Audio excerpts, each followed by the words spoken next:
Sinabi din po ng Pangulo sa isa sa kanyang mga panayam at huli-huli sa kanyang SONA na ang Pilipino ay sawa na sa sobrang pamumulitika.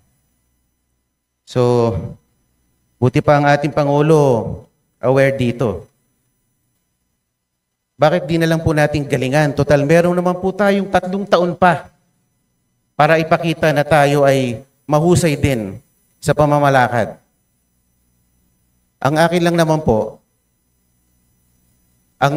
this administration has been characterized by, treating its political adversaries na pag malakas ang kalaban, i-disqualify, i-expel, i-impeach, or i-threaten na i-impeach. Bakit hindi lang naman po natin galingan?